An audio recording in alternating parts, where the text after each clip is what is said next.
Hello, good morning everyone. Yan, magsaing tayo mga idol kasi nga malapit na ang tanghalian.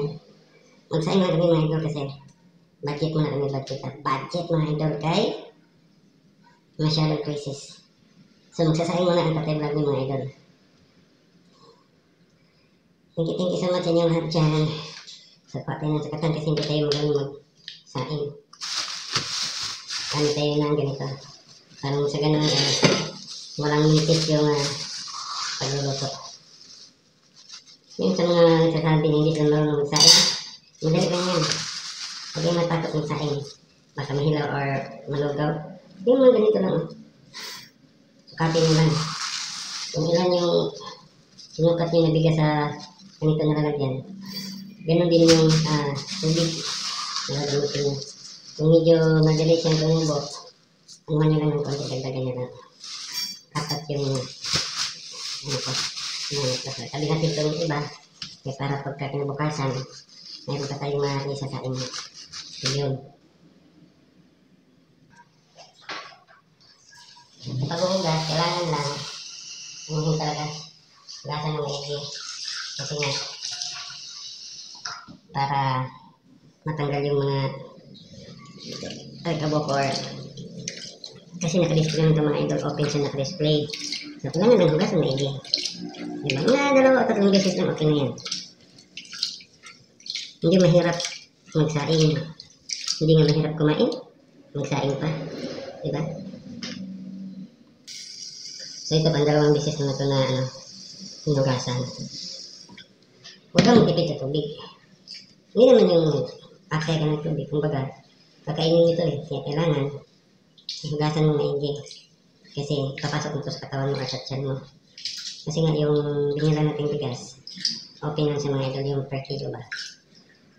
Kahit hindi naman kahit yung mga nasa sako-sako, kailangan pa din natin na hugasan maigi. Lahat ng pagkain na ipapasok natin sa katawan natin, kailangan hugasan. Kahit yung mga mansanas, bayabas, yung baga hindi na kailangan balatan. Kagaya ng mga mansanas, bayabas, gano'n. Dapat talaga hugasan maigi bago ipasok sa tiyan. Para nang sa ganun, hindi mag-arboroto ba? Hindi man tayo kagapuhan. Ganun. Hindi man tayo kagapuhan. May ganun mga idol.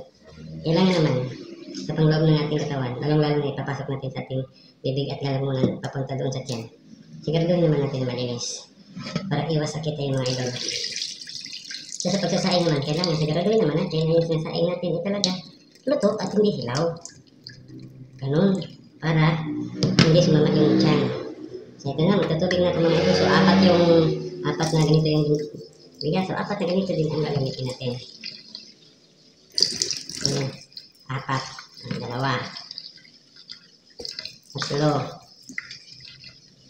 So pang-4 ito mga idol. Ganun lang kasimple. Basic, hindi mahirap gawin. So pagkatapos, gamitin yung hugasan naman. Ayan, kunin natin yung takip. So ito na yung takip. Kahit yung nahugasan ng mga idol, siyempre, naaalikabukan yung mga gamit. So, kailangan banlawan. Yan. Nakakatipid tayo sa tanghalian. Ganun lang talaga. Kailangan lang talaga ang pagtitipid. So, yun mga idol.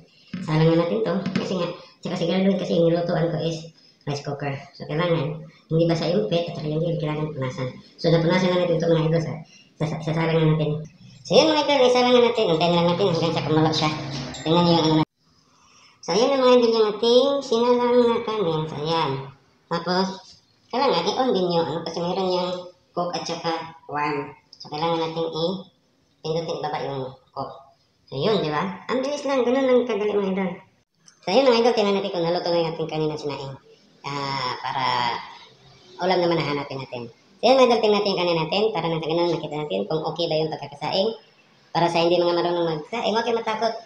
Kailangan subukan natin para nang sa ganun makakatipid tayo lalo na dyan sa mga estudyante na papasok kasi karamihan sa kanila.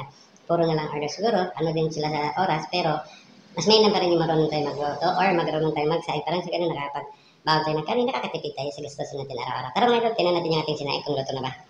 So ayan, luto na mga idol yung ating sinaing kanina na kanin. So, napakaganda ng pagkakaluto mga idol, di ba? Ayan. Sulit. Nakakatipid yan mga idol. So ayan, maya-maya, pwede na yun mga idol. Ayan, kung makikita nyo, nakulo-kulo pa ng kaunti. So ayan, thank you.